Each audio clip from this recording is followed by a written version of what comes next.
د پاکستان د سرکاري ټلویزیون پی ټی وی د پیښور مرکز چارواکي وایي چې د پښتو ژبې د نومیالي شاعر لیکوال او نقاد قلندر مومن عکس لرې کړی شوی نه و. د ودانۍ بیا رغونه کې غورځېدلې شیشه یې ماته شوې خو جوړ کړی شوی او بیرته په خپل ځای کې لګول شوی دی. د قلندر مومن زوی زلان مومن پرون په ایکس پخواني ټویټر عکسونه خواره کړي وو او ویلي وو چې د پی ټی وی پیښور مرکز د دیوال څخه د قلندر مومن عکس لرې کړی شوی دی. نوموړي خبرو کې ویل چې 8 میاشتې شوي چې د قلندر مومن عکس لرې کړی شوی وو او پرون چې ما دا پوسټ نه وی کړی دا لګېدو خوم نه.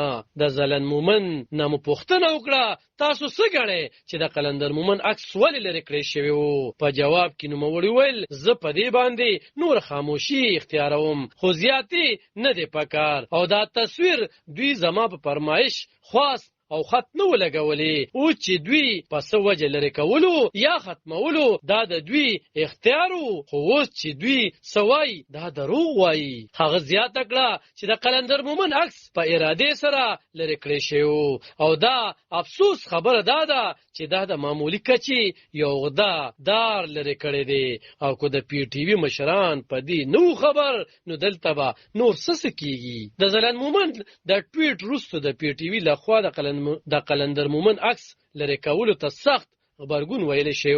د عوامي نېشنل ګوند د خیبر پښتونخوا مشر ملولي خان ویلي چې اتل وي او تل به اتل وي. دا یو شرمناک او درناک عمل دی.